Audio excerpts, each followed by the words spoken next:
La gota fría o dana, acontecida fundamentalmente en Valencia, España, no es solo una tragedia meteorológica. Fue la manifestación de que España es hoy un estado fallido y como consecuencia dejó al pueblo con un sinfín de preguntas y reflexiones. Hoy analizamos las 5 lecciones más impactantes que nos deja este desastre. Y más importante aún, vamos a hablar de los responsables del abandono y falta de respuestas. Lección número 1. Las instituciones y los políticos enemigos del pueblo. Las instituciones y los políticos españoles han demostrado ser, una vez más, enemigos directos del pueblo. En lugar de ser una barrera de protección ante situaciones de emergencia como la que ha ocasionado la Dana, se han convertido en una máquina de indiferencia y abandono a quien les paga. El pueblo se ha visto una vez más dejado a su suerte sin medios suficientes, con una coordinación caótica y, lo más grave, sin ningún tipo de respuesta rápida o eficaz ante la catástrofe que se avecinaba. A pesar de que el pueblo paga miles de millones de euros cada año en impuestos, los recursos destinados a la prevención, gestión de crisis y atención a las víctimas han sido escasos, insuficientes o directamente nulos. La descoordinación entre las administraciones locales, autonómicas y el gobierno central ha sido evidente, lo que ha dejado a muchas personas atrapadas en situaciones de desesperación. Prometieron durante años que se estaban tomando medidas para mejorar la infraestructura y los sistemas de drenaje, que se construirían sistemas de protección más eficientes contra las lluvias torrenciales, pero una vez más hemos visto que esas promesas eran solo palabras vacías. Mientras las personas perdían sus hogares, sus bienes, la vida de sus animales domésticos y, lo más triste, algunas incluso sus vidas, ¿por qué no funcionaron los sistemas de alerta? ¿Por qué no se han invertido los recursos adecuados en mejorar la infraestructura de ciudades y pueblos sacudidos históricamente por este tipo de fenómenos? ¿Cómo es posible que tras las riadas llegaran primero los youtubers a echar una mano y grabar que el ejército y todos los medios de salvamento de la nación? ¿Cómo es posible que los servicios públicos que pagamos todos tardaran 5 días según los vecinos de las zonas afectadas y una semana según otros para que alguien apareciera por allí? Esta es la gran pregunta que los responsables políticos deben contestarnos. Pero en lugar de asumir su culpa, seguimos escuchando excusas, sin que nadie se haga responsable por su ineficacia. El problema es un problema estructural. España es hoy un Estado fallido. La corrupción y podredumbre en todos los estamentos del Estado se ha generalizado tanto que ya no se sabe ni por dónde meterle mano. Lección número 2. Impunidad ante la incompetencia. Lo más indignante de todo este escenario es la absoluta impunidad que se mantiene ante la incompetencia criminal de los responsables políticos. En España nadie dimite, ni a nivel autonómico ni a nivel nacional. La historia nos ha demostrado que incluso cuando las monumentales cagadas de los políticos y las instituciones provocan tragedias humanas, nadie asume la responsabilidad de la gestión errónea ni de la falta de previsión. Ni un solo político ha sido arrestado o siquiera llamado a rendir cuentas por sus decisiones o ausencia de ellas. Esta es la triste realidad. Mientras el pueblo sufre, los políticos siguen ocupando sus cómodos sillones, inmunes a toda la desesperación provocada. Y aunque el pueblo que les paga salga a la calle a pedir dimisiones, como en Valencia hace unos días, nadie dimite en este país. Se aferran a sus cómodas poltronas, suculentas nóminas, complementos salariales y privilegios como garrapatas chupando de la teta del Estado. La Dana ha sido un claro ejemplo de lo que sucede cuando los líderes públicos están todo el día vacilándose en el Congreso como en un patio de colegio de adolescentes, en lugar de preocuparse por gestionar y trabajar de verdad. ¿Cuántas vidas se podrían haber salvado si se hubieran tomado decisiones a tiempo, en las siguientes críticas 24 horas?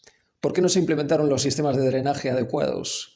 ¿Por qué no hubo un plan de contingencia más claro y efectivo? Las respuestas siguen sin llegar, pero lo único cierto es que, al igual que en otras crisis pasadas, seguramente no veremos dimisiones ni asunción de responsabilidades. En España, la impunidad es la norma y las víctimas de la negligencia quedan condenadas al olvido, mientras los responsables siguen en sus cómodos sillones con nóminas 6 u 8 veces superiores a las de la mayoría de la población. Lección número 3. La irrelevancia de la monarquía. En momentos de crisis como este, donde la ciudadanía sufre la devastación en sus calles, la monarquía española se ha demostrado completamente irrelevante. Mientras las familias pierden sus hogares y los pueblos quedan sumidos en el caos, los reyes continúan llevando una vida de lujo que pagamos todos los españoles. Su papel en la sociedad se reduce a asistir a eventos ceremoniales, a estrechar manos una detrás de otra compulsivamente y de forma ridícula, mientras no ofrecen ni ayuda, ni soluciones, ni respuestas, en momentos críticos. La monarquía española, en pleno siglo XXI, parece ser más un lastre que una figura útil para la nación. ¿Por qué mantenemos a una familia real que no tiene ningún poder real, que no ejerce ninguna función práctica y que, más allá de su papel simbólico, no contribuye en nada a resolver los problemas del pueblo? El lujo y el privilegio con el que viven, completamente alejados de la realidad de las clases populares, es un insulto. Las enormes cantidades de dinero público que se destinan a mantener este sistema obsoleto deberían ser invertidas en algo que realmente beneficie a la mayoría de la población, no en mantener una figura monárquica que se limita a ser una especie de adorno institucional. En tiempos de crisis necesitamos soluciones, no símbolos vacíos. Necesitamos figuras públicas que se comprometan con el bienestar del pueblo y no personajes que viven en burbujas de lujo ajenas al sufrimiento de la gente. España no es una monarquía, es una república coronada. Es hora de cuestionar el coste real de esta falsa monarquía, porque ya no hay justificación para mantener este sistema arcaico y obsoleto. Lección número 4. El fraude del cambio climático. Los gobiernos progresistas de todo el mundo han levantado un discurso sobre la lucha contra el cambio climático, prometiendo un futuro mejor y más sostenible. Sin embargo, cuando llega el momento de enfrentar las consecuencias de un fenómeno climático como la DANA, se demuestra lo que realmente es este discurso. Un fraude. Nos hablan de la necesidad de tomar medidas para mitigar el cambio climático mundial, pero en la práctica estos mismos gobiernos no están preparados para prever ni manejar situaciones como unas simples lluvias torrenciales que afectan a una área geográfica local relativamente pequeña. La gestión de la crisis por parte del gobierno muestra que la promesa de una transición ecológica es en muchos casos solo una excusa para justificar nuevos impuestos, restricciones y medidas que empobrezcan al pueblo.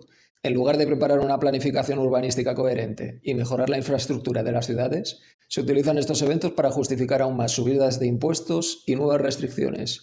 Todo esto no es más que un pretexto para seguir exprimiendo a los ciudadanos mientras se desvía la atención de las masas sobre las responsabilidades reales de los gobiernos. El pueblo se ve arrastrado por una retórica vacía, que al final no tiene más que un único objetivo: recaudar más dinero, avanzar en la agencia mundial de cargarse la clase media y progresar en los planes de eugenesia mundial. ¿Cómo pueden estos gobiernos seguir hablando de cambiar el mundo si ni siquiera son capaces de prever y mitigar los efectos inmediatos de fenómenos climáticos que ya están ocurriendo aquí y ahora? Lección número 5. La ignorancia del pueblo y la manipulación del sistema. Finalmente, lo más alarmante es cómo el sistema ha logrado manipular al pueblo durante tanto tiempo. Durante demasiadas décadas, la mayoría de los ciudadanos ha vivido sumida en la ignorancia y la complacencia, creyendo las mentiras y la propaganda que les venden los medios de comunicación controlados por el poder. Se les ha convencido de que el sistema funciona para su bienestar, cuando en realidad se está diseñando para servir a los intereses de los más poderosos.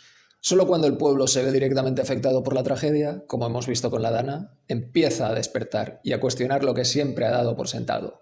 Es doloroso ver cómo el pueblo español tenga que sufrir una catástrofe de tal magnitud para que algunos comiencen a entender por fin que el gobierno no está a su servicio. Este sistema está estructurado para ser el enemigo del pueblo, no su protector. Mientras muchos siguen atrapados en el ciclo de la propaganda, solo cuando se enfrentan a una desgracia de este nivel comienzan a ver la verdad.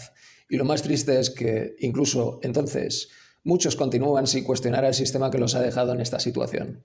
Muchos de los que hoy están gritando de rabia contra este gobierno de Sánchez les habrán votado en las urnas el año pasado. Lo mismo con el PP. La solución de España se encuentra en salir del bipartidismo. Ellos sirven a las élites y desprecian al pueblo. La tragedia consiste en que muchas personas no entiendan que el verdadero enemigo no son los fenómenos naturales o provocados, sino el sistema que permite que esto suceda una y otra vez. Y es necesario que se haga un esfuerzo por despertar a aquellos que aún siguen ignorando la realidad. Conclusión.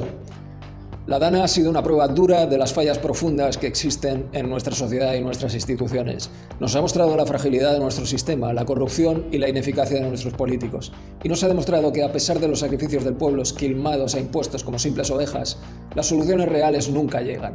Es hora de cuestionar este sistema podrido, de exigir responsabilidades y de entender que el cambio solo será posible cuando el pueblo unido se levante y empuje por un futuro que realmente sirva a sus intereses. Solo cuando la gente se dé cuenta de la magnitud de la mentira en la que vivimos, podremos empezar a construir un país diferente, más justo y preparado para afrontar lo que venga.